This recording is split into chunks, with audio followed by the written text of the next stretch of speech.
Welcome to the real life show, Living with a Chronic Illness. We are your hosts, Cassie and Chelsea. I'm Cassie, a single mom living with a chronic illness who is extremely passionate about living a full and happy life. And I'm Chelsea, a mindset coach that has a passion for helping people learn to put themselves first and be the best version of themselves each and every day. We came together to create Spoonies Unite, an uplifting community that offers resources, guidance, and support so you can live your best life while giving you the space to be yourself, be heard, and feel understood. We hope that by providing education from experts, we help Spoonies and their loved ones thrive. This show is not only for those who live with a chronic illness, but their friends, family, spouses, and just anyone else existing on the earth.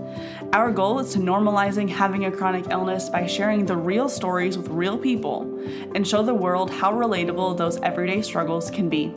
There's a little something in here for everyone.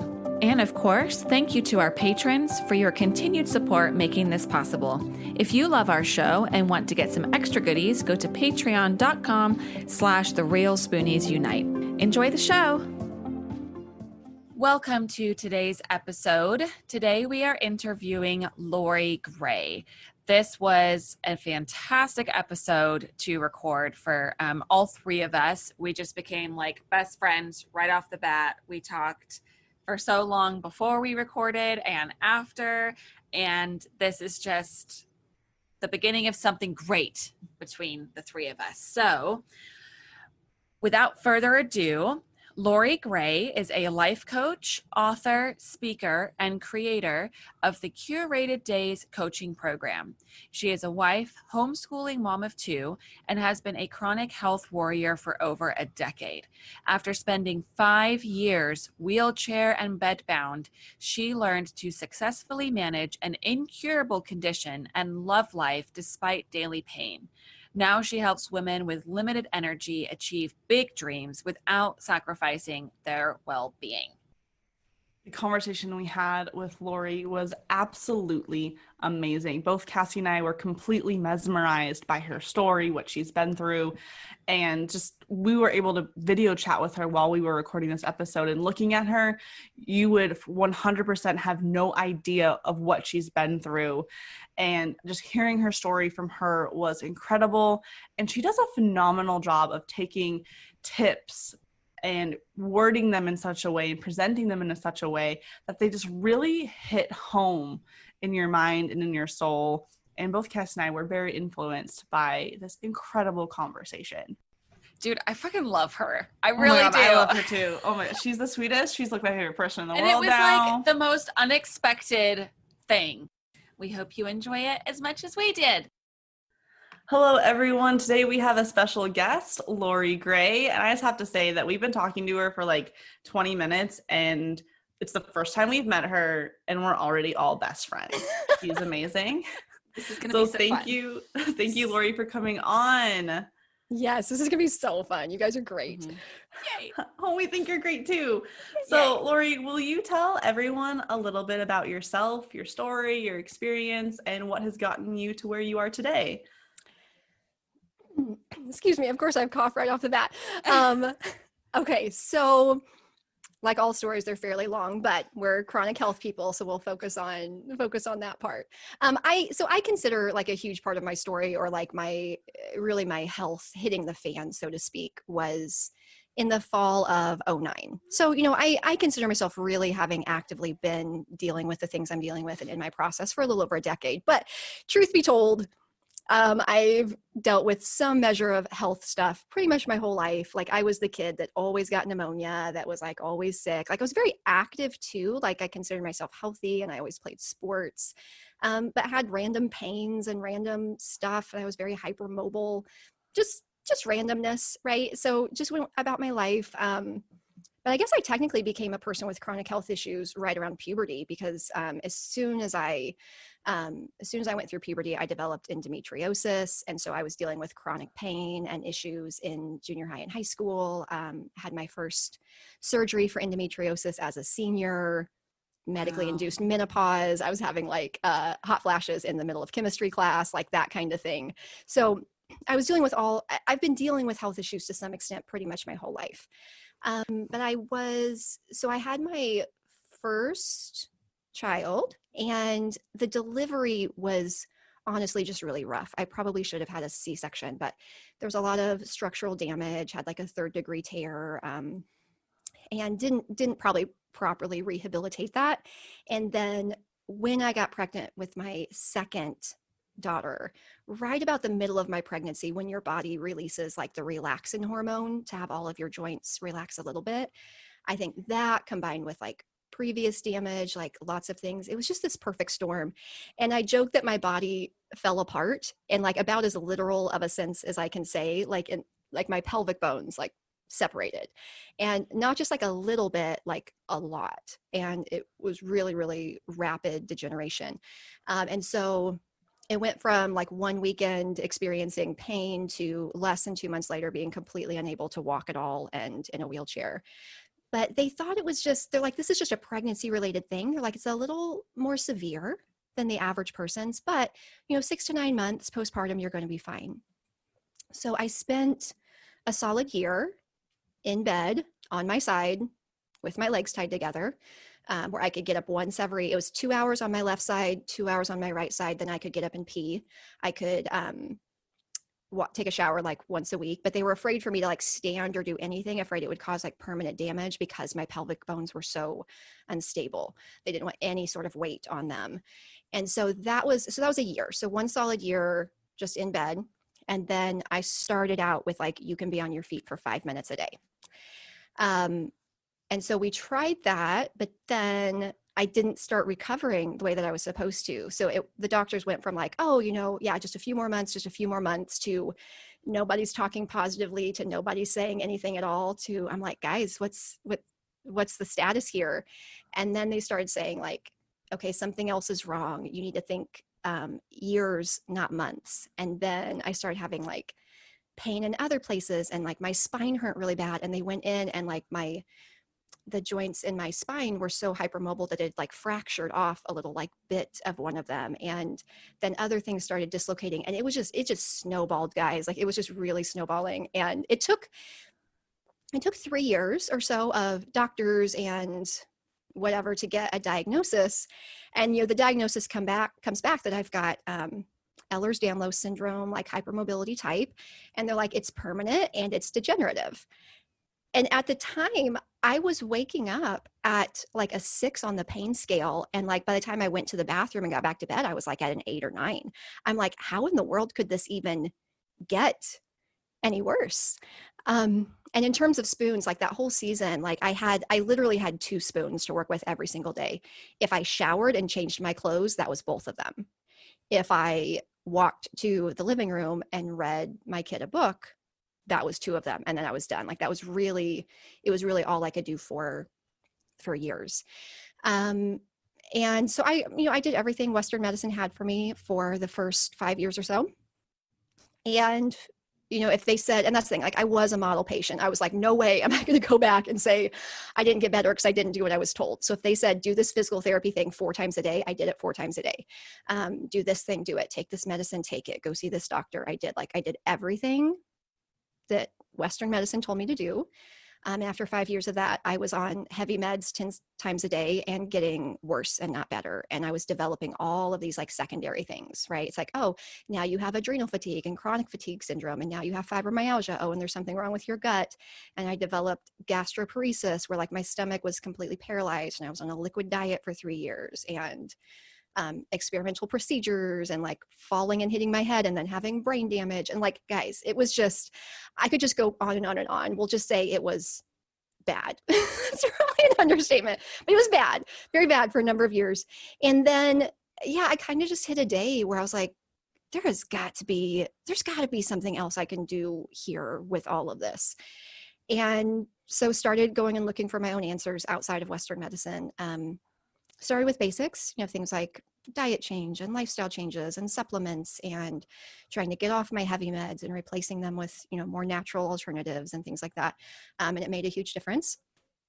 And then, but if you guys have done this, when you start going down like that healing journey rabbit hole, you find a lot of stuff underneath there. Like there were so many things. So I was like, okay, this isn't just about my body. Then it's like the connection between my mind and my body. Cause I'm like, okay, I'm eating well, but I'm still hyper stressed all the time. I've got so much anxiety and I'm really mad at my body. Right. So I'm like having to heal my relationship with my body, like deal with those things, which leads into mindsets and those things. And so I think I was in my, in my early 30s when I started looking up. I remember the day that like I researched like, what is verbal abuse? What is emotional abuse? What is like gaslighting? And like, there was just all this stuff like buried underneath the layers. And, I just had to go through and find healing in really every single area of my life. But I did. And I just kind of like one foot in front of the other. I didn't try to do it all at once. I just did what was next. And then it's interesting though, like whenever, cause I mean, I still have pain every day. My condition's genetic. So there's a number of things I've reversed, like autoimmune stuff I've reversed, like adrenal things, like I've got so much stuff really taken care of, but then some of it's genetic. So what people saw from the outside was like, you were in a wheelchair and now you're not. So I'm starting to get a lot of inquiries of like, what did you do? Can you help me? And then also when people would find out like that I have been in pain every day, basically since puberty, and that I still like my life, like not just like my life, not like tolerate my life, like love my life. Like yesterday, I got done coaching for the day and I like cried because I was so grateful. And like every day I get up and I'm like, oh my goodness, is this the life that I get to live? Is this what I really get to do today? And then somebody pays me for it. And I'm like, what is happening? Really? It's just my favorite. So then people, basically I just started getting a lot of questions about like, can you help me get to where you are? Yeah. And so coaching was just a natural thing. Like I was already doing stuff similar to coaching before my health got bad, but I met with an executive coach and I was like, hey, here's all the things that, here's what I have. What do you think? And she's the one that said, it sounds like you've been life coaching and not getting paid for it. I was like, you can get paid for this? Like, that's so fun. And so she was like, yep. And so then I just was like, started like messaging people. I was like, hey, do you want to pay me for this? And they're like, sure. I was like, really? That's fantastic. And ta-da, I was a life coach. And so just been doing that for, years now and I've been scaling my business along with my health, keeping my health number one. That's if I'm not well, I can't give back to anybody. So that's number one. And I'm my first client every day. I take care of me first. And then as my health has improved, and it has, I don't see it as much every day, but if I look back like 6 months ago, I'm like, man, I'm still improving. I'm so much still improving. And I've just slowly scaled my business along with my health. And yeah, so it's fantastic. Wow. And that brought us to today. And that brought us to today. And then meeting like fantastic people like you guys and getting to come and share my story. It's just cool. And it is really fun. It's really fun to see because it was really bad. Like I don't want to downplay any of it. Yeah. If anything, when I tell people like how bad it was, because some people get this perception like, oh no, you've just always been like a happy, positive person. I'm like, girl, no, let me tell you where this was. And I remember I actually brought my husband with me to an event one time because people were like, yeah, I don't really believe it was that bad. And so like I told my story and I'm like, I'm not like exaggerating. Like it really was that bad. And like, I even like brought my husband up. I'm like, can you tell them the truth? He's like, if anything, you really downplayed how bad you were there. Like, he's like, you kind of downplayed how grouchy you were. I'm like, okay, it was pretty bad. You're like, thanks. Yeah. Thank you. But yeah, but it was. And so to be able to see all of that, but that goes into the whole, like, people, but you don't look sick, the invisible illness aspect. But when you're in a wheelchair, you look sick. And it's like, so, it is like hard. I can understand you looking at you now. You look vibrant, you look healthy, you look bright. But having been through my own health journey, I can totally relate to like, yeah, but before, it was not like that. This was rough. And you have been through so much. I mean, it just shows like how much strength you have and what an inspiration you are. And I can see how your background could be so helpful for you as a coach for other people with the understanding that you have from your own personal experience. I mean, that is just absolutely incredible. It's so fun. Yeah. And it was funny. I actually had somebody message me to coach them recently.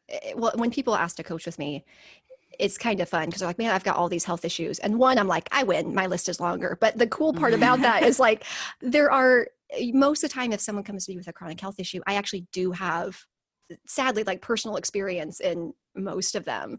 I actually had somebody the other day who wanted to coach with me, but they deal with Lyme disease. And I'm like, that's one that I haven't had. Are you okay with this? Like that I don't have, personal experience in this. But yeah, but it has been nice. It's given me, like I said, and I know we're going to talk about this more, but the, coaching, and I know you guys understand mindset and things like that. It's not really that, obviously everybody's coaching is a little bit unique.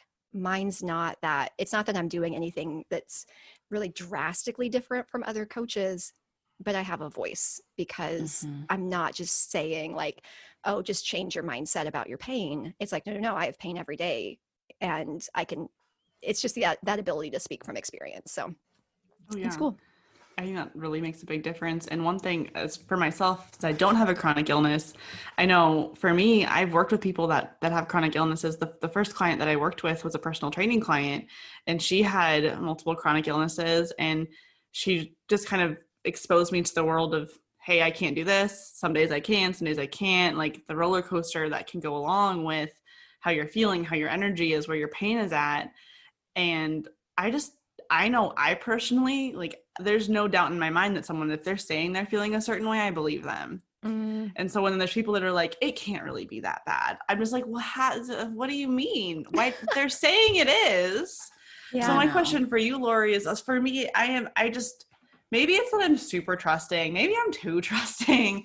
But when someone's saying that they're suffering, I don't tend to question that. So how do you work with people, or how do you kind of navigate through the situations where you tell someone like, yeah, this is what my life is like, this is what it was like, this is what it's like now, and they're just like, but you look healthy? How do you navigate through that, knowing that you're like, well, I was at the darkest place I've ever been, and then I'm here, and I look fine, but I'm not? Exactly. Yeah. And the things that people say, like, I used to get very easily offended, and I had all kinds of thoughts about what people ought to say and what they ought not to say. And the truth is, none of us know what to say. Like, we're all, I'm just like, whenever I see somebody who's really hurting, there's lots of times whenever I'm awkward as all get out and have no idea what to say to another person who's in pain, even though I've been there. Like, I have a whole list of stuff I'm pretty sure people shouldn't say, right? But that's not helpful. So I think part of it, I think with most things, when we can drop into compassion for another person and recognize, like, I'm like, people may have said that, but I'm similar. Like, I make a choice to always assume the best intentions from everybody else, not for them, but for myself. And I'm like, they're trying to be helpful. This came from a place of love. This is totally fine. But when people are like, you don't look like you're in pain, I'm like, I just take it as a compliment. I'm like, I do look good, right? Like, and it doesn't negate the fact that I have pain, but I'm like, people are going to say this, and I can't control what people say. I can control how I interpret it. So I'm like, why not turn it into a compliment for myself? But but really big picture, I let go of the idea that people need to be right about me, or that people need to understand. I think so many people say that. It's like, people just really don't understand. I'm like, of course they don't. Like, I'm in this body, and half the time I don't understand, right? Like, how in the world are they going to? Like most of my clients come to me and they don't fully understand their own emotions, and they're not being fully accepting of themselves. And then they want somebody outside of them to like fully understand and fully accept them.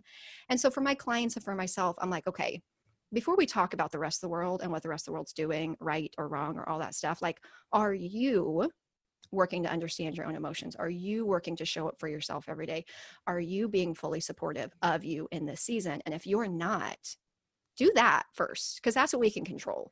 And what I found was, whenever I showed up for myself, I support myself, I'm working to understand myself, I'm loving myself unconditionally, I'm caring for myself, I'm meeting the needs for myself that I can meet, I find that I require that from other people less.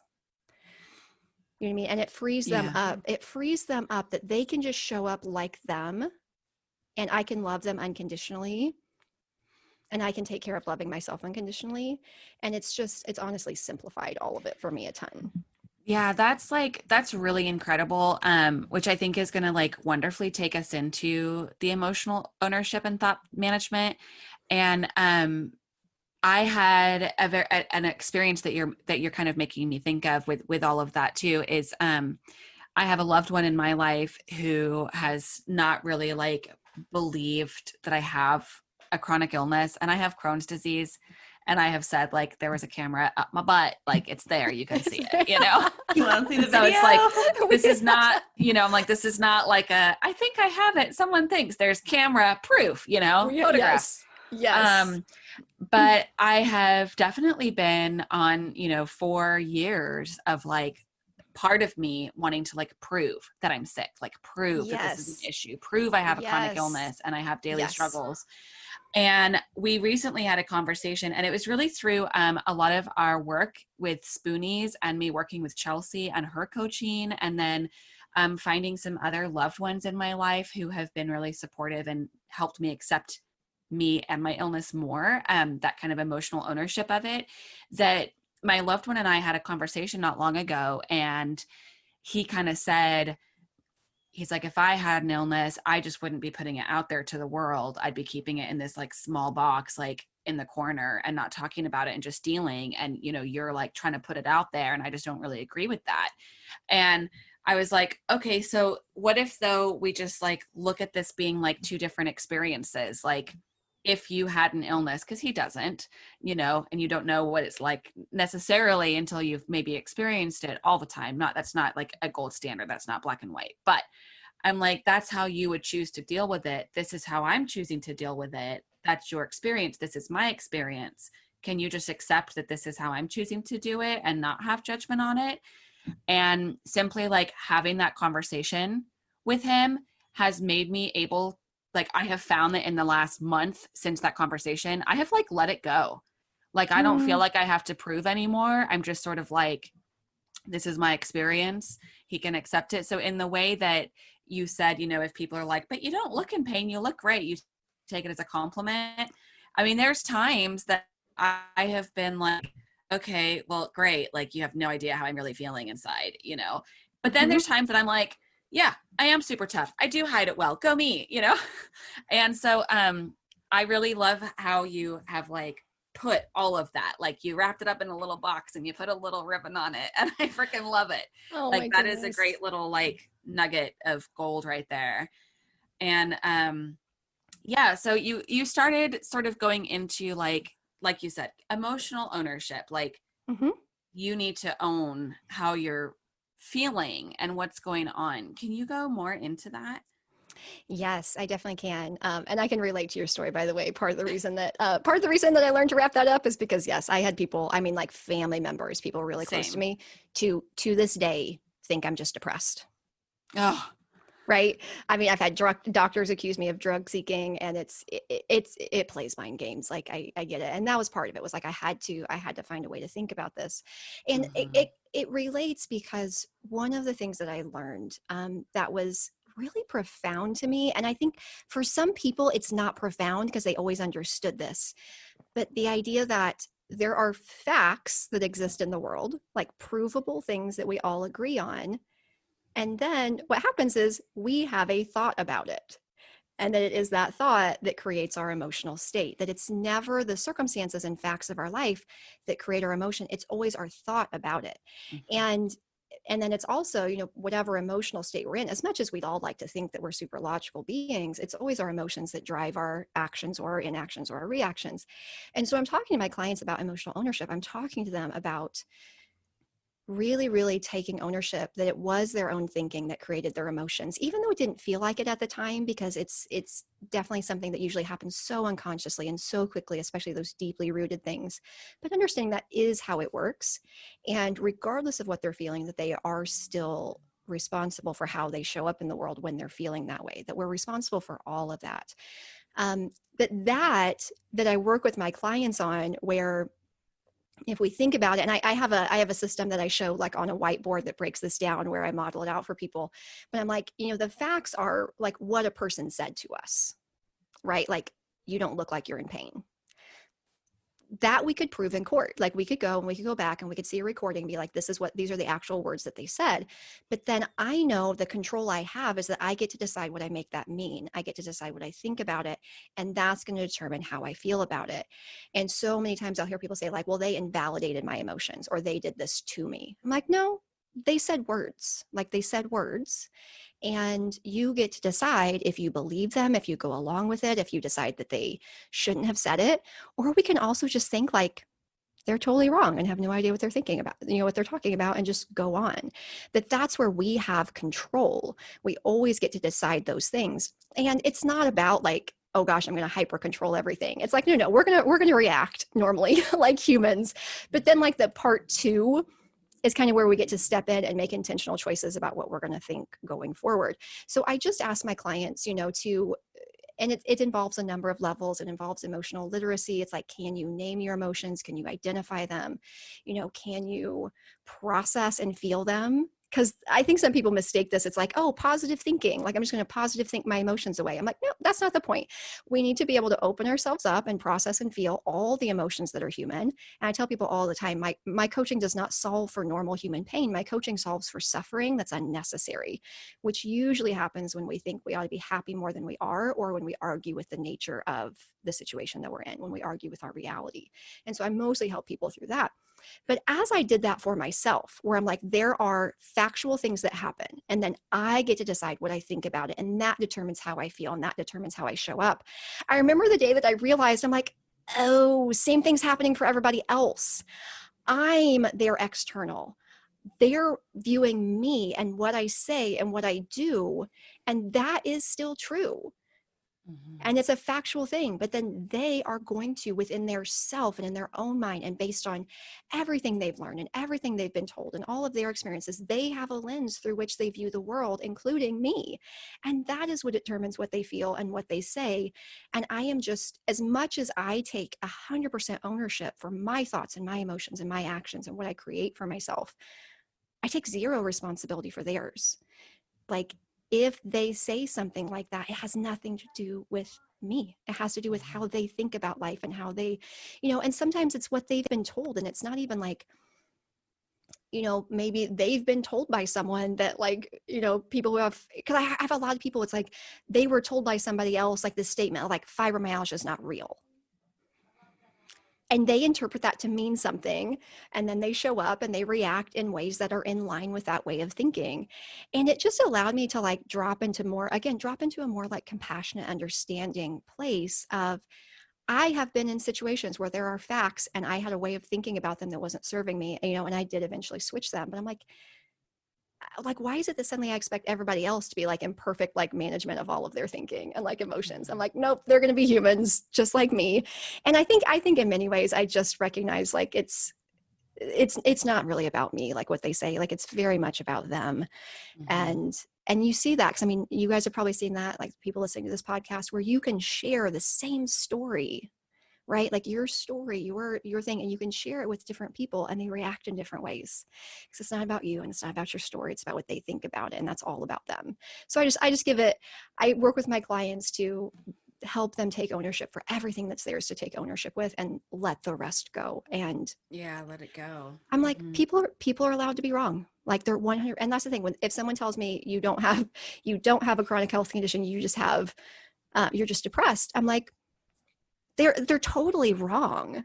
I just don't feel the need to make them right about me. Like I'm okay with I respect people enough to let them be wrong about me and not try to control them. Yeah, that's huge. That's a really good perspective. That's a great perspective, especially like when you're navigating through doctors, like maybe not believing you, or, like family members not believing you. Like there's such a huge freedom in let it go. It's about them. And Chelsea, actually, that kind of goes really well into our, that Spoonies guide to the holidays, when we were asking, or we did a whole presentation about like dealing with someone asking how you're doing, because it's such good. It's such like a loaded question. How are you? And it's like, and so do you answer honestly? Do you just brush it off? So we talked about that, like you can choose your answer based on the person, in the way of like, you could leave a door open. Like you could say, oh, I've been really unwell, but work is going really great. And then they can choose if they want to say, you haven't been feeling well, what's going on? Or they can focus on work, and then like how it's going to go. And we offered various different ways that you can respond to that question.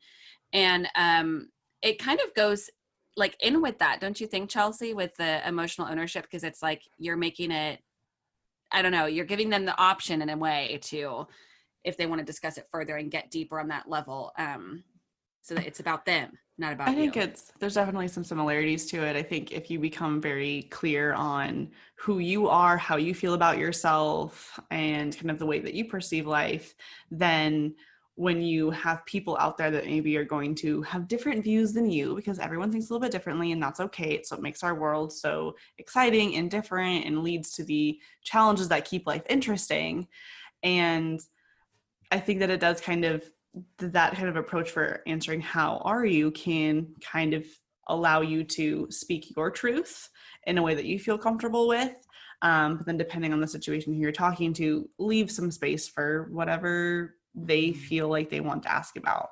Because a lot of times people don't want to hear about the negatives. I know people ask me how I'm doing, and even if I'm having a very anxious day, if I'm feeling really stressed, if I'm exhausted or whatever, I'm 99% of the time going to answer, oh, I'm good. Just because for most of the time, I don't want to go into everything else. There's very, very few people that I will be completely honest with, just because that's where my comfort level is. And so I think that's knowing yourself. See, so that's really interesting, because for the last like 9-10 episodes or however many like of these that we've done, I feel like I was always on the hot seat of like honesty and talking about how I'm feeling. And now for the first time, Chelsea's like, I'm rarely honest. And it's like, Oh my gosh. I've been like working really hard. I know, dude. I just had to. I'm sorry. But I also want to say that like when I ask you, how are you doing? Like, I kind of want to know, like, is your energy okay? Like, how's your pain level? I don't have pain on a normal day. Yeah, it's like, and where's your if I do have pain, I mean, painkillers work on me most of the time. Like that, I am very thankful for that, because I know it's not always true. So I also feel like, and maybe this is something that I need to work on myself, of like being okay with, this is how I feel. I don't always need to share it with everyone else. And a lot of times when I say I'm not being completely honest, it's because like a client of mine is asking, and to me, I'm like, that's your hour. So I'm not about to like open up, well, I didn't sleep because of this, or I've already worked with 8 other people today and I'm tired. Right. I want people to feel like they're getting the best version of me in that respect. But I think this is so fun, guys, because with all of this, okay, one of the things that I teach my clients all the time is they want to know what's the right way to do this. So like if somebody asks this, like, what should I do? Which, I mean, that word, you guys know that word. Yeah. What should we do? I'm like, let's stop it. No more should. But I'm like, when people are like, okay, if somebody asks me how I'm doing, should I be fully honest, even if it's negative? Should I hold back? And they want to know like what the right way is to do it. And what I tell my clients all the time, I'm like, there's not a right answer here. Mm-hmm. I think what's important is the emotional motivation that drives it. Because there was a period of time when people asked me how I was doing, and I didn't answer honestly. But the reason I didn't answer honestly is because I was afraid. And so I wasn't showing up honestly. I wasn't saying how much pain I was in, because I didn't want to be judged, and I didn't want to be ridiculed, and I didn't want to be called a liar, and I didn't want sympathy, right? Like I had friends who just couldn't handle it. Like the truth of how bad it was, they would start crying. And I'm like, dude, I got enough to handle without managing your emotions. Right. And so you don't want to make them feel better. Exactly. You're right? working on I'm yourself. Like, I got enough to do here. But when I wasn't honest about where I felt, and it was coming from a place of fear, and I always just tell my clients, I'm like your reasons. And that was not a reason that I liked. It was very, very disempowering. But now there are times whenever I don't share honestly, because it's not a safe space. Like it's not a person that's going to show up, that's going to like understand. And like, they're not a place where I'm going to share that kind of truth. They're not a safe space to share it. And so then I'm doing it from a place where I'm like, I'm totally fine with that. I am just also aware enough of who you are in this situation it's not a place we need to go. And that is a reason that I like. So it's like, do we say exactly how we feel? Do we not? I'm just like, it's totally neutral. But I'm like, what's the emotional motivation that's driving it? And now like I can be in a situation where I can say, this is my truth, or somebody can say one thing and I can be like, I totally disagree, and I still love you all the way. Where like before I I was too insecure to like say it. But now that like I'm totally secure in my truth and who I am, I don't feel the need to say it all the time. It's just, it's motivated in a different way. And so I just always have my clients go back to it's like what we do, what we say. It's not really the most important point. I'm like, what's the emotional motivation? What's the emotional driver? Do you like your reasons for speaking up, or do you like your reasons for not speaking up? And both are okay. Oh, that's so great. Yeah. I mean, because like liking your reasons, that's huge, because I like rarely answer truthfully with my stepdad. I live with my stepdad. He's 90. So Oh, I'm wow. also mostly the caretaker for him. And so when he asks me how I'm doing, I like never tell the truth, because then I'm worried because he's worrying about me. Yeah. And then I'm like worried because he's worrying. And then, you know, it's this like whole cycle. So it is just better to just be like, I'm fine. You know, for me, it's better. And Right. because then I'm not spending like the stress and the spoons on like worrying about him, worrying about me. So, Yeah, where it's like, that's nice that like liking your reasons for how you're choosing to respond is what makes like whatever your response okay. You know, whatever, or however you choose to respond, it makes it okay. yeah, totally. That's awesome. Yeah, that is an awesome reason. I love it. I love it. So oh, go ahead, Chelsea. I was going to say, Lorrie, you are a busy, busy woman. You are a business owner, you're working with clients, you homeschool your kids. How do you manage your energy to do all that and still show up as this incredibly energetic, excited, vibrant woman? I love it. Well, what a fun question. Well, thank you by the way, for the compliment. Like, that's great. And the thing is, like, I think one of the things was I stopped calling myself busy. Like, that was a huge shift for me. I'm like, no, I'm not busy. Like, because it's kind of like, okay, if you had a fantastic birthday weekend, right? Where and it was just jam packed, like where you're going to brunch with your friends and then you're doing this thing and you're doing this thing and like all day long and your schedule's packed. And then like you get back from 2 days, worth of all your favorite things. And somebody's like, how was your weekend? We're not like, man, it was so busy. Right? We're like, no, like I did this and I did this and I did this. And we're like, and we love it. So part of it is that I never label it as busy because it's all stuff that I love. And we just don't talk about things we love that way. We talk about things that we do out of obligation that way. So part of that is that I love that. That's an amazing distinction. So I never say that. So I'm not busy. Don't tell people that. I'm not busy.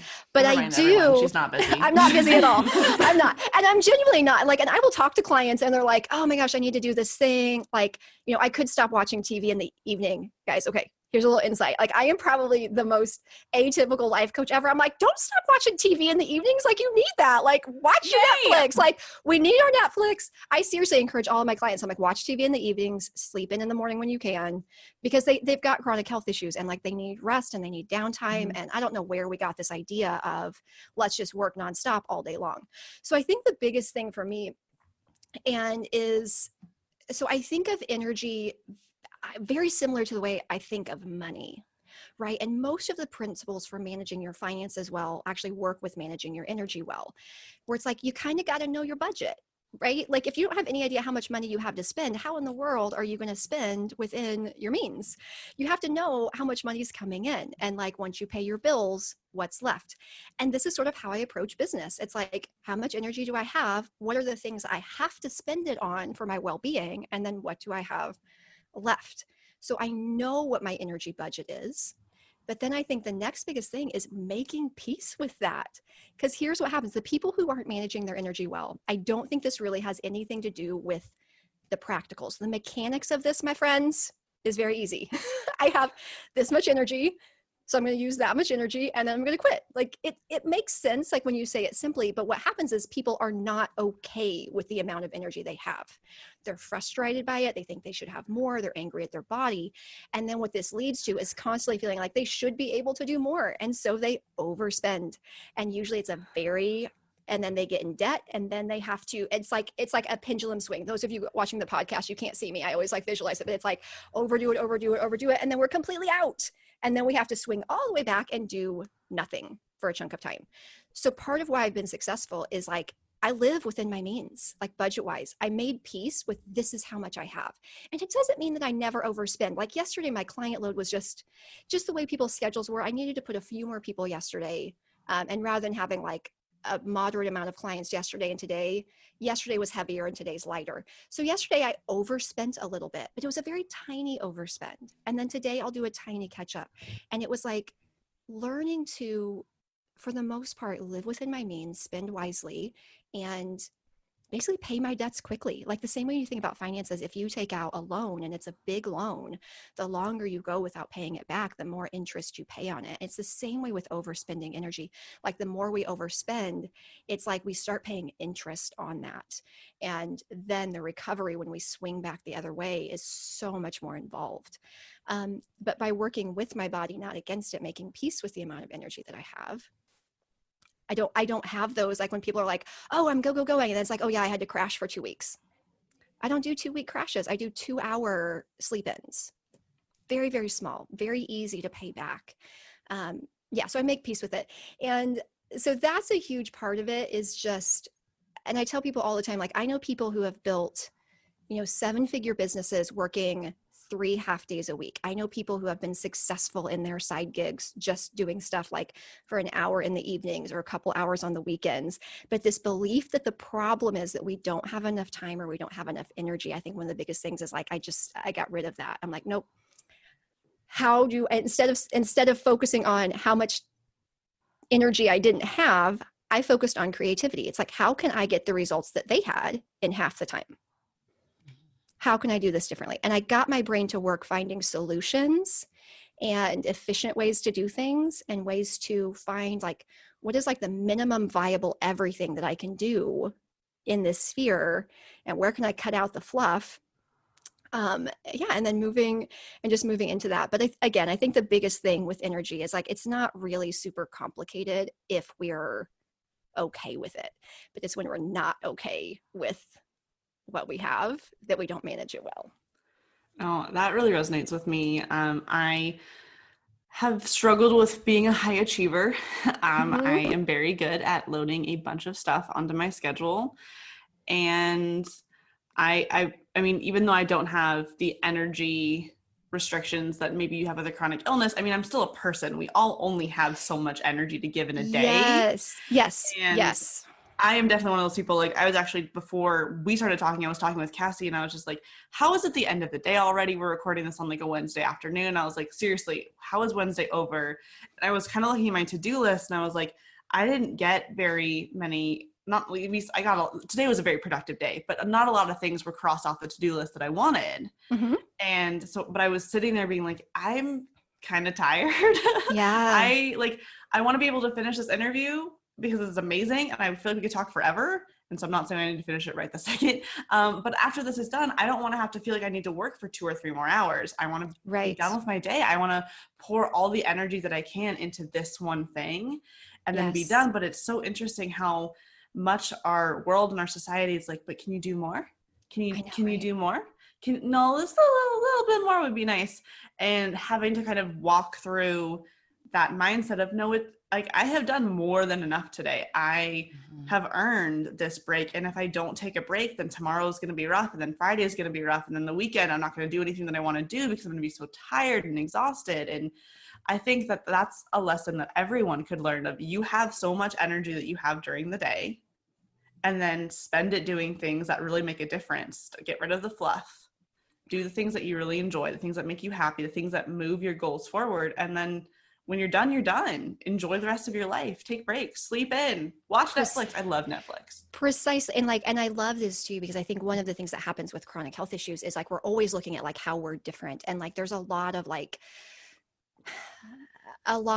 work with dealing with like an underlying victim mentality, which nobody thinks they have. And then we all have, of like, it's harder for me. It's not fair. It's a lie. I have less energy. This is the thing, we have all these stories, but honestly, I think sometimes my fully able-bodied clients struggle with this even more than my chronic health issue things, because or my chronic health issue clients, because they know they have limited energy, where I have other people who have this idea of like, they think they have unlimited spoons because they wake up with so many, and like convincing them that they too have a certain amount. And even among able-bodied people, where our capacity is and how we're wired is not the same. I'm like, we all, and it doesn't matter that. And that's one of the things I'm like, it really is very similar work. And it's one of the things as I look back, like all the stuff that I went through was, I mean, it was horrendous. I'm not saying like I enjoyed any moment of it, but when you only have 2 spoons a day, you get really clear on what's important, and you get really clear on priorities and things like changing my clothes. I found out it wasn't really that important to me. Things like doing my hair. You guys have noticed, like I shaved most of it. Like I'm just not like that. I realized was not a priority to me whenever I had limited spoons. And it helped me get really clear on this in a way that I think people who don't have such an extreme lack of energy never have to figure out. And they're just constantly living outside of their energy means because they're not aware of this in a way that the chronic health community is. And so it's still, like you said, I love that you're saying this because it's not, this isn't a thing that makes us different. This is a thing that makes us the same. Yes. Oh my gosh. I'm like, preach, because that's like, that's like what we're about. We want to like normalize chronic illness. It's one of the wonderful things with Chelsea not having one and me having one is those discussions of how we are the same, not just how we're different, but how we are the same. So I'm so in love that you just said that. And I really it really resonated with me when you talked about, instead of that like big pendulum swing, instead of going from that big pendulum swing, just having that small one of like taking 2 hours here or 2 hours the next day. That's huge, because I have been living in the like go, go, go. And then I have like 2 weeks where I just crash or more months. I mean, I kind of like went for it from like May of last year to like the end of September. She started feeling really good. And so she thought she had more energy. I went for it. I went to Europe. I did all the things. Yep. And then like end of September, I was on a trip to New Orleans, and I basically went on this trip to New Orleans to spend the whole trip in an Airbnb for 5 days. Yep. And I have still been recovering, and it wasn't that did it. It's just, I overdid it for 6 months. I am recovering for 6 months. Yes. And so that little bit of balance is like, I think that's just going to be like treasure for people listening, because with COVID and being forced to rest and sleep in. So I've always been an early morning person. I talked about this previously. But I've always been like, I get up at 6 or 7. I've never been a night owl. I have never slept more than like 6 to 8 hours a night. That's just like how I've just never been a big sleeper. Wow. That being said, but I've also been a mom for 11 years and single mom for most of it. And since coronavirus, school was closed and we're in self-isolation. And I, for the first time in like 11 years, have been able to sleep in. Turns out my body likes it. And I'm sleeping for like 11 hours and sleeping till like 10, 11 in the morning. And it's like, I have had this huge like shame and guilt around it. And like, my whole body's thrown off and what am I doing? And my boyfriend's like, no, it's super good for you. You need the sleep. Just let it go. You don't have to get back on track yet. Like, be asleep. And so you saying this, like this little swing, because at the same time in the last month, I have felt more productive with my energy. I have felt like less stressed. I haven't felt spread thin. And it really makes me think of those like little swings. Like right now I've had the freedom of, if I do too much on the one day, I can totally make up for it the next day. Whereas pre-COVID, I had not designed my life in a way that was like an option for me, number one. And number two, I wasn't making it a priority. And Chelsea and I like talked about that a lot. So the other thing that really stuck out to me with what you said is like making peace with how much energy you realistically have. I mean, that's like the key right there.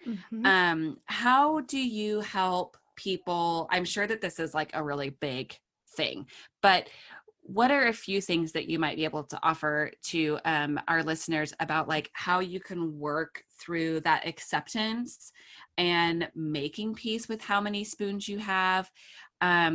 because for someone who can do all of the things and tries to do all of the things and thinks they have unlimited spoons like Chelsea, or someone who is living with maybe like 10 a day, you know, right now,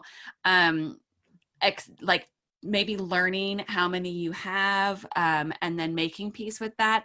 What's sort of your process with helping people get that? And as I said, I'm sure that's like that can be a big part of it, but it is. And and it's very different. I mean, I think some of it is a little different for each person, but like we're really identifying like the basic process is identifying how they're thinking about now. I spend a lot of my time like in a session poking holes in people's thinking and helping them try on other ways of thinking. Like, is that really true? Is that helpful? Like, is that a fact? Is that a thought? Like, is it serving us? I just ask a lot of questions and present different ways of thinking of things, and then choosing, basic processes. What are we thinking now? Poke holes in it, challenge it, find a new way of thinking. But it's so interesting. Like, I almost want to jump in and coach here, because one of the things you said was like, I need to get, and she's like leaving now. But she's like, I want to get back on track. Hot water bottle. Yeah, I know, gotta get right? back on track. Oh my goodness.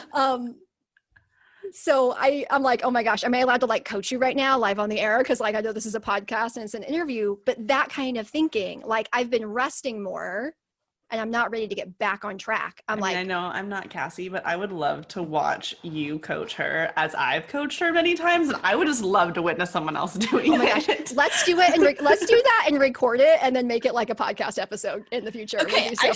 I so want to do that. Oh my gosh, that sounds amazing. And that's what my husband tells me all the time. He's like, you need to stop doing speaking events and doing Q&A because you're not nearly as good at that as if you actually just coach people. It's actually my zone of genius. Like this whole like, let's answer question things. I'm like, am I making any sense, guys? Yes, you are. It's beautiful. Okay. Oh, it's beautiful. This is like mastery work right now happening. Oh my gosh. But this idea, but listen to even just like you work with people who have chronic health conditions, but like notice how you just said it. Like I've been sleeping in, I need to get back on track.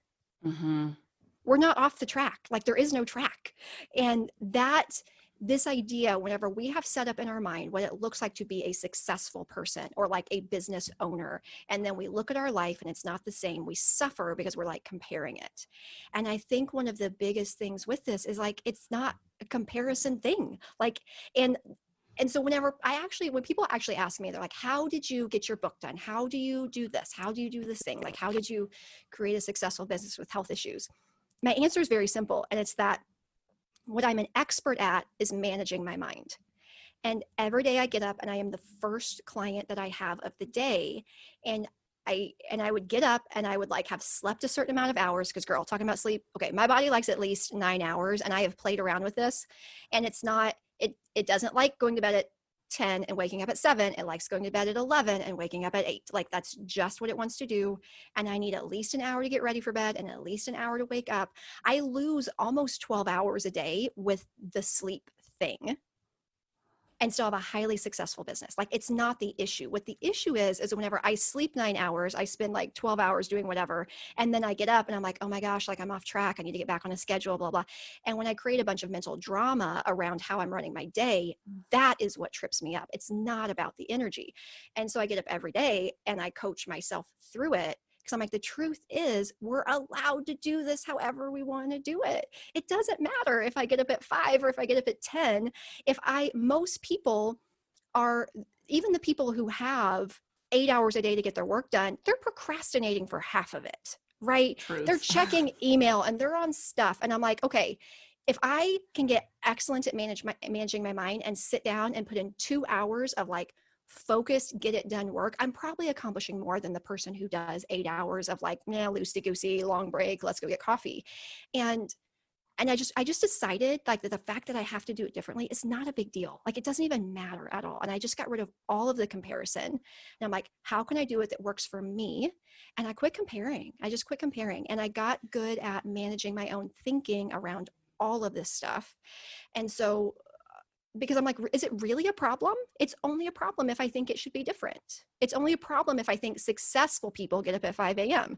And I'm like, I think successful people are the people who get to work and get their work done when it's work time. And I can do that at 2 in the afternoon or at 2 in the morning. Like I went through a time when I had insomnia. I'm like, well, 2 a.m. to 5 a.m. is when I'm getting my work done today. And then I'm going to be a couch potato.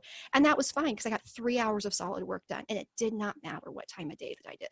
So I just got rid of all the drama right? So like, and like we just have these ideas of what successful people look like. I think we need to get rid of all of that. Like successful people look like you and like me and like whatever we want it to look like.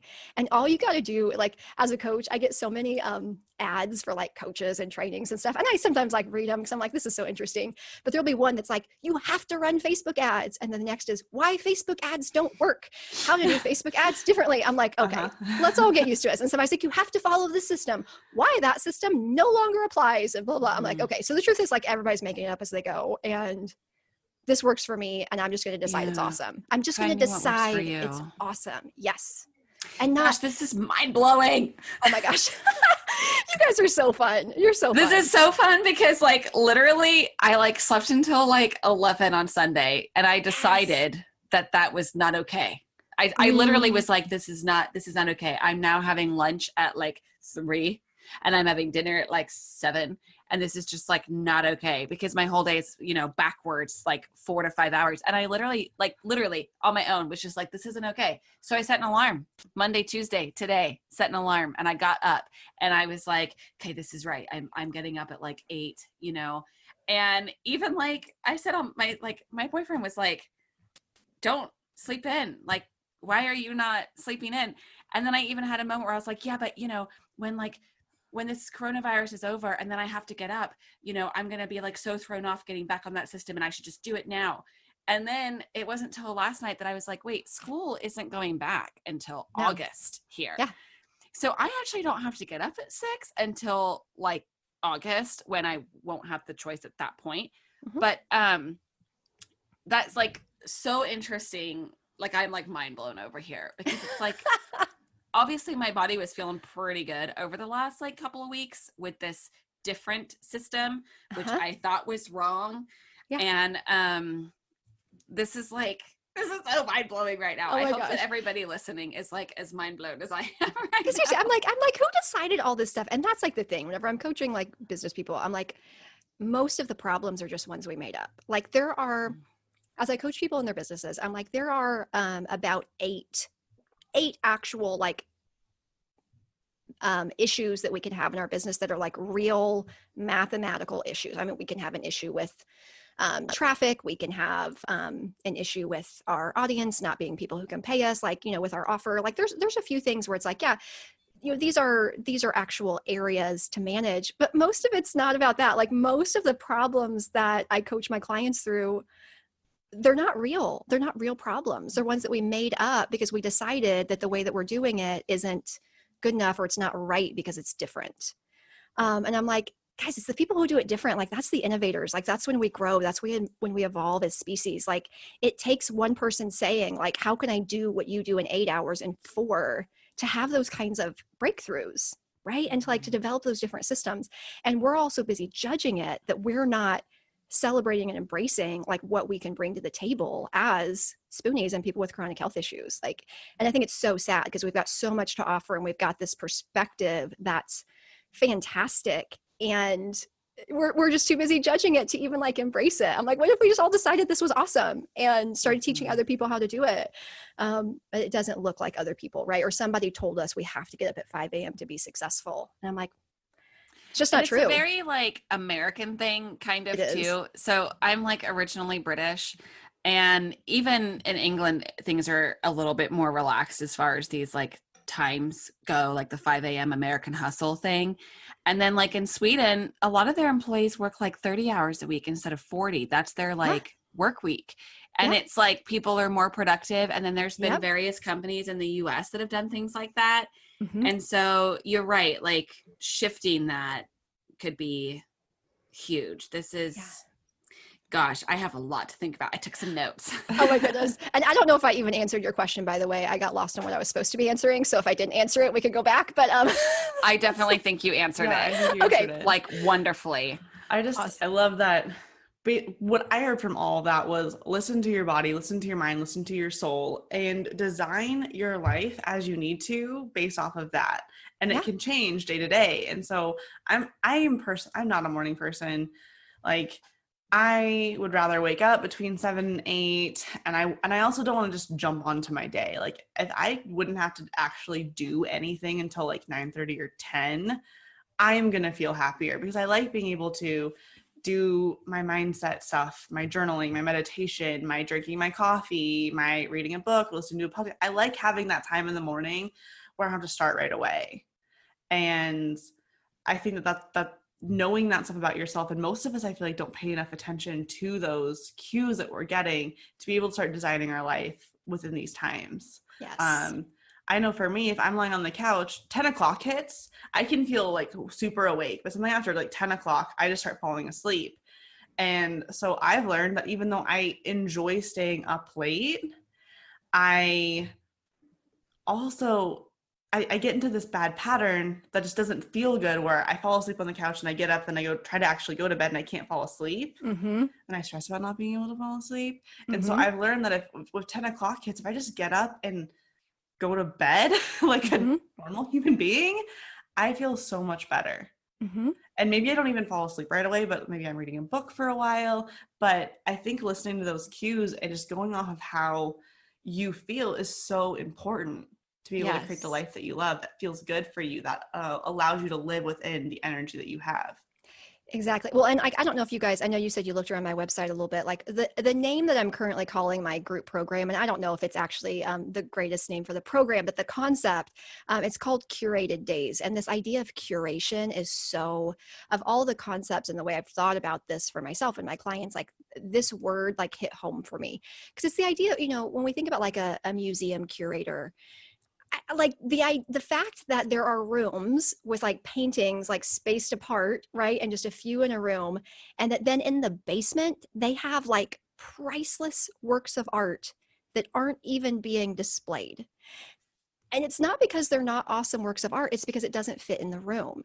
And like if you have a room full of impressionistic paintings and then you have this very fantastic modern piece, it just doesn't go with what's happening there.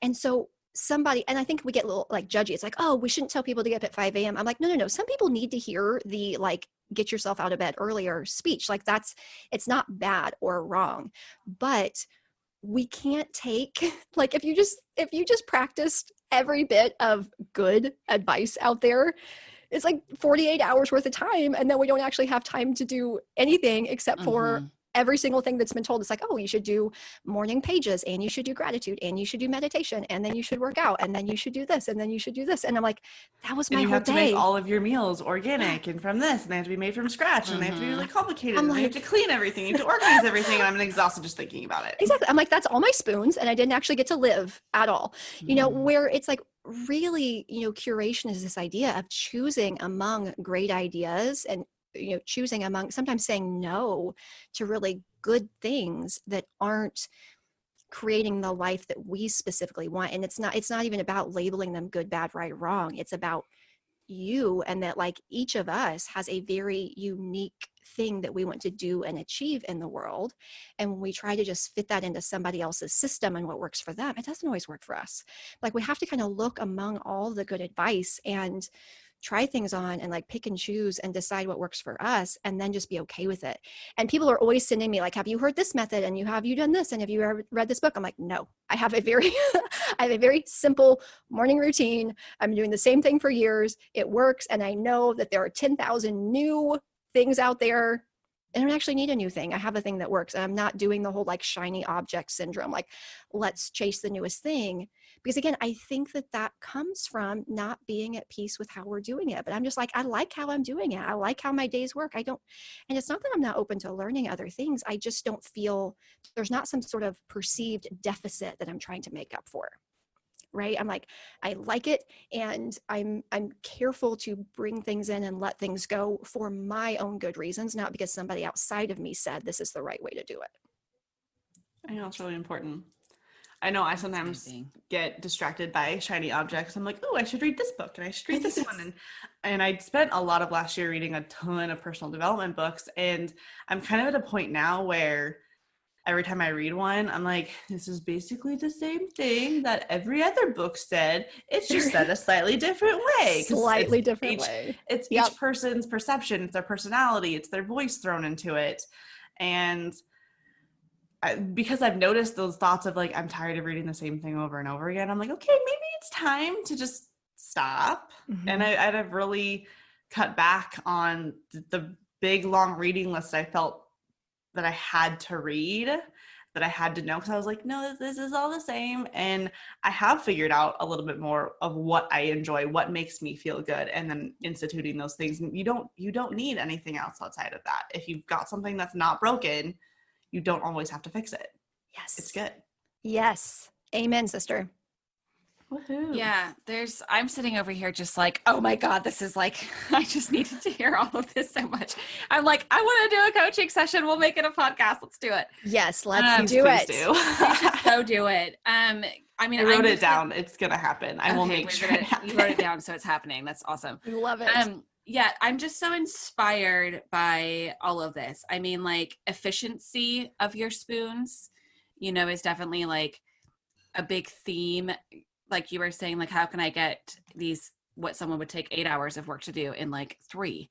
Just being efficient and doing the things you need so that your brain will work for those 3 hours, because that's one of the big tricks. I would be like filling my plate with like doing all of the things and trying to do so many things in a day that it ended up that my brain was like literally shut down. Mm-hmm. And I know that whether you have a chronic illness or not, like that happens to all of us.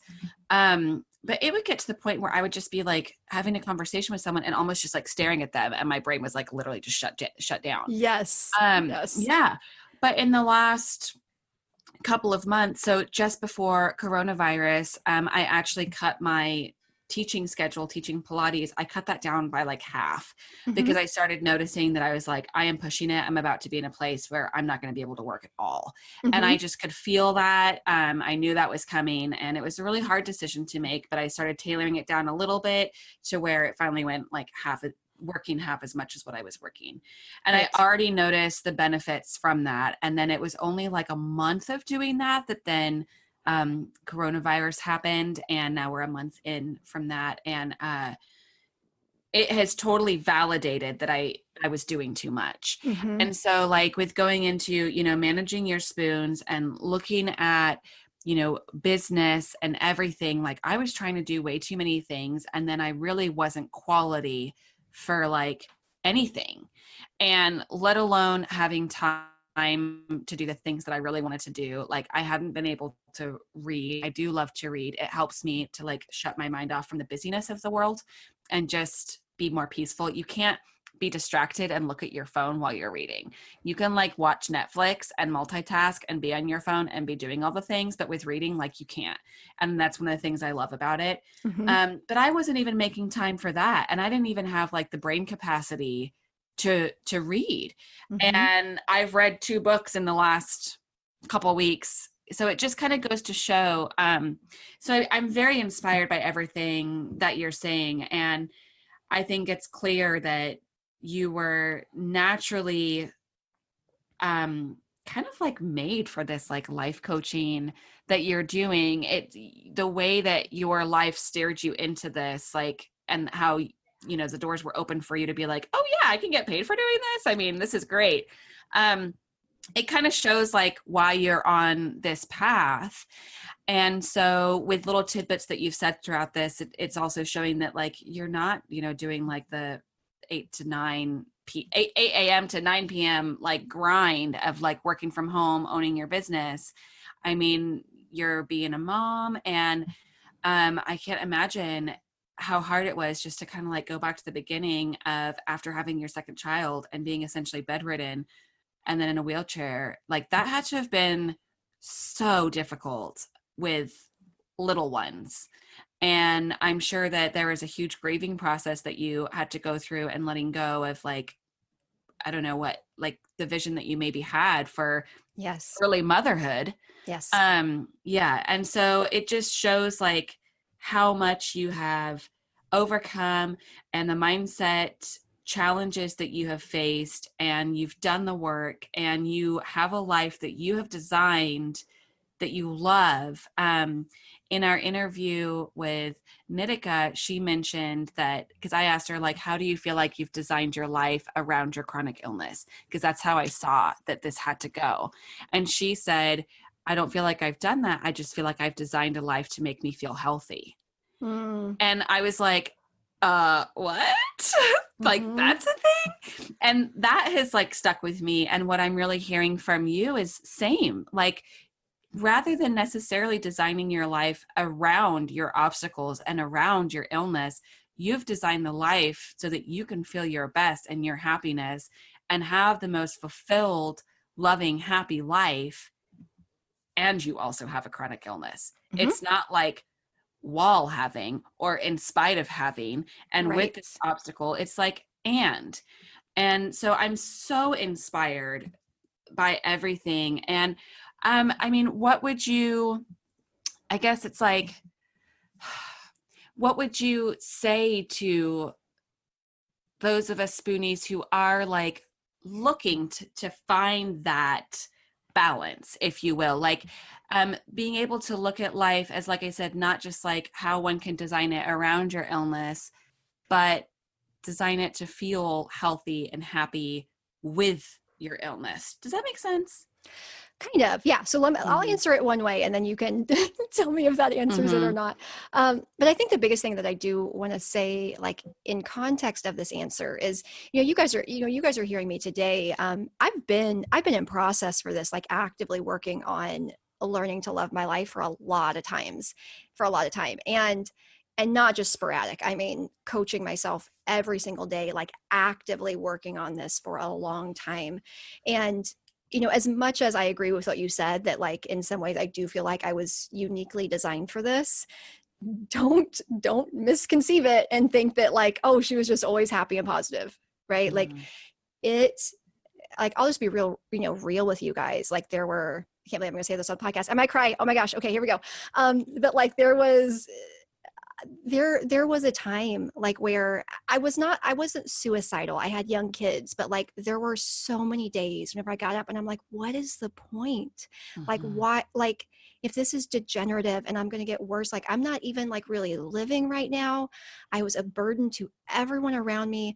I like sucked all of our finances dry, like, and my husband's trying to take care of a newborn and a toddler and like a wife in bed, and I was so angry, and like I wasn't there for the people around me. I wasn't giving back. I'm like, and when I have clients say, like when they question like their worth and value, I'm like, I literally laid in a bed and took from everyone around me for years, like, and you're questioning your worth because you didn't get the dishes done. Like, let's talk about this, right? And not that it's comparative, but just, and like with my daughter, I had a baby that I could not hold. I picked her up for the first time when she was 5, and watching, like having her crying and I could not pick her up, I developed like legitimate like PTSD around I like can only imagine. there's something, and it's hard to describe to people because it wasn't war, but like it was something primal of like, you are supposed to pick up your baby when they cry, and I couldn't. And it was so hard, and like I dealt with self-loathing and self-hatred, and I almost ruined my marriage. Like my husband, I just can't even believe he like stuck with me. Like we had to like work through like damage that he had from words that I'd said, and like it was. So, you guys are hearing a lot of like where I'm at today, where I'm speaking from a future wisdom. But I think what I want to, I don't want anybody to come away with this and think that I'm some sort of like, oh, this is just how she is, or this is just how she thinks. Like, no, no, no. Like my thoughts were like, there's no point in even being alive. Like Mhm. completely got to like a place of like hopelessness and despair. And like we even, my husband and I are very honest. Like we even had like an honest conversation of like, maybe it would be better like if I died, because like and that sounds terrible to say, and like not just like in a really like we love each other, but this is so, so, so hard for all of us. Is this going on? So I share that to say, I don't want anybody to think that where I'm at is because I'm some sort of special human. I think that my internal dialogue was more negative than most people that I talk to. And getting from there to here, it took time. Mhm. But it's interesting with certain things like I'm going to learn to ride a bike. I'm going to learn how to use Excel. We see them as skills that we're able to learn. But that when it comes to this stuff, when it comes to mindset and emotions and processing our feelings, we have this idea that like we're just supposed to know it or there's like something wrong with us. But these are all just skills. Like they're all just skills that are learnable if we will be patient and work with ourselves through the process. So I think that would be, the advice is to be patient with yourself and just do the next thing that's in front of you. Because again, there's this rush of like, I don't know, sometimes we have this idea of like there's this place that we're supposed to be that's further than where we are. But like the only place you guys can be is right where you're at, and it's completely fine. And I had those days when I'm like, I hated where I was at, but the only way to get from there to here was to walk through each little piece, and despising the process doesn't make it go any faster. It doesn't. So I'm like, it's okay. Like engage with it, give yourself time and space, even like scientifically changing like a single thought. It takes almost a month for a new thought to even take up physical space in the brain, and then 3 to 5 more like month-long cycles for your brain to even like really get on board with it. And yet we're like, no, I listened to this podcast and like I thought I repeated that thought 4 times today. Why do I not believe it? It's like, okay, well, let's think about how long we've thought these other thoughts. Like it's just a process. So I think that's the thing. But as long as we don't despise the process, as long as we're okay with just taking the next step and the next step and the next step, as long as you don't quit, you get there eventually. I did not come to this place overnight. There was a lot of layers. There was a lot of stuff to work through. And I just did it piece by piece. And I remember, as an example, I remember being in the place where I was working on my diet and recognizing I was angry with God. And I don't know what like everybody's faith background is on here, but I do believe in a creator. And I was mad at that. But I was looking at it and I had kind of this like, oh my gosh, I need to like get this part figured out. And there was just something about me that had this sense of like, I'm not ready for that yet. Like I can't be trying to do all this stuff with like diet change and like physical therapy and working through this. I'm like, I need to just focus on where I'm at right now. Like what's my step 1? And when I was in step 1, I was in step 1. And then I went on to step 2. And there was always kind of this, like, there's all this other stuff, but I just like didn't get overwhelmed by it. I'm like, what's right in front of me to do today? And then whenever I'm through that, I'll go on to the next thing. And just by systematically working through it, you get there as long as you don't stop. But again, it's this pendulum swing thing, right? Even with our personal development, it's like, no, I'm going to do all the things. Oh, I'm exhausted. Okay, let's do nothing for a while. And then we don't get traction. So just be patient with with yourselves. It's all just skills. You are not expected to know something you haven't been taught or learned. If you don't know how to process an emotion because nobody taught you, it's fine. Like it's really fine. It's just a skill. You can learn it. You can get there. It's all gonna work out. See, and I think like I'd love to say because our, like you said, like a lot of our listeners can't see you on here, and of course like the 3 of us, everybody, we're all virtual right now because it's social distancing and everything. But there's like an element about you that you can like you said, like you haven't always been in this place that you are now, in this kind of like, you're in this, I mean, happiness and light and like wisdom, not saying that days aren't hard. We all have, like you said, you have pain every day still, but there's something like about you that you can feel intuitively, and the energy from like the road you've lived, and it kind of like comes through with everything that you're saying. And I know that the people that I've connected with the most, whether it's like social media, authors, or in person or over the phone, etc., are those people that are raw and real, and you can almost just like feel the weight of everything they're saying, because that, I don't know if like that energy of everything that they've lived is like there. Like you can feel the wisdom, you can feel the experience behind it, if that makes sense. Yeah. And so it's incredible to see like how far you've come and what you have overcome and worked through, and the mindset shifts you've made. And I can see that you have so much value to offer your clients and the world. And I just feel like so lucky to have had you on our podcast. I mean, this is just super special. This was so fun. Like I said, you guys are amazing. Like I said, nobody could hear our conversation beforehand, but like we all talked for 5 minutes. I'm like, oh my goodness, we are just best friends now, right? Yeah. So thank you guys. Like I appreciate that. You guys taking time to like just ask questions and hear about my story. Like it really does continue to be such an honor, right? Like I'm like, man, the fact that people want to hear what I'm doing and want to hear what I have to say, like it's still like all the time just blows me away that people do find inspiration and encouragement in my story. So I appreciate you guys. I'm so thankful to get to come on and share with your community and meet both of you.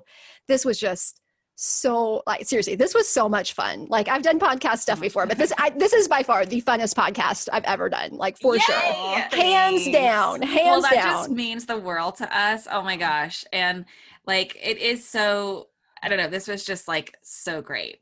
And it is everybody's like experiences, like you said, like telling your story and those experiences. I mean, especially like, I don't know, the older I get and the deeper my connections get with people, like that's what I like want to know. And those are the things that inspire me. And it's like when you choose kind of like who's in your circle in the sense of who you're going to seek counsel from, it's like, knowing someone's story is going to make you be like, oh yeah, this is like, I want to talk to them about this and I want to hear what they have to say. And, I don't know, this is just, Chelsea, I know that you freaking loved this too. Lorrie, there was so many times when I was listening to you talk where I just got so lost in your story, so mesmerized. I loved all of the information that you shared with us, with everyone listening. And I really liked hearing where you've been and how you've gotten yourself to where you are now, because it can be so hard to connect those two spots of time together. And I loved how you mentioned that you're working on yourself every single morning. You are your first client every single day. And you mentioned how long it takes these mindset shifts to happen, because I think on top of us being a very hustle, busy type of society, we're also very impatient. And so really sharing the fact that like, guys, you were at this place where it was not good. It was not good at all. But because you just took it little step by step, little tidbit by tidbit, and focus on what you could, you were able to go so far by just doing it a little bit at a time and staying consistent and not overwhelming yourself and being really honest with what was the thing you needed to focus on in that moment and what could just wait for a little bit later. What were you not ready for? What could you take on right then? So I think that's lessons that would help everyone and the entire planet, help them improve their life. So thank you so much for sharing that with us. You are so, thank you guys for your kind words. You guys are so sweet. So I'm sure our listeners are going to want to find you. So where can people find you? For sure. Okay. So Instagram right now, I am Coach Lorrie Gray. My name's just spelled really funny. It's Lorrie. You can talk to my mom about why there's so many extra letters in there. We don't know. She said it looked prettier when you write it that way. So Lorrie Gray. So Coach Lorrie Gray is who I am on Instagram. And I do have a website, which is just my name, lorriegray.com. Again, spelled funny. But I'm over there. So those are best ways to connect with me for sure. And we'll put those in the show notes too. Awesome. So this was just super special. Thank you so much for staying. And everyone that has listened this long, thank you. We appreciate you listening to us and hearing our conversation. Please reach out to Lorrie and us if you enjoyed this, so we can do a little bit more. And in the future, we will have that coaching session between Lorrie and Cassie. That's going to be epic, guys. It's going to happen, and it's going to be epic. I'm so excited. All right. Well, thank you again, Lorrie. It's been fantastic. My pleasure. We hope you enjoyed today's episode. Please write us a review to help us reach more people like you. If you'd like to connect with Cassie and I, you can find us on Instagram at The Real Spoonies Unite. You can also join our private Facebook community, Spoonies Unite, or you can visit our website, therealspooniesunite.com, for all sorts of resources and to stay up to date with our current projects. And don't worry, you can find all of these links in the show notes below. Thank you to our wonderful Spoonie patrons for all your support, and you can become one too. That's right. All you have to do is go on over to patreon.com/therealspooniesunite, and you can get all sorts of extra goodies like videos of our episodes and more. Any support is greatly appreciated. It helps enable us to create more content for all of you, as well as make this podcast sound better and better. Thanks for listening. We can't wait to be back in your ears soon.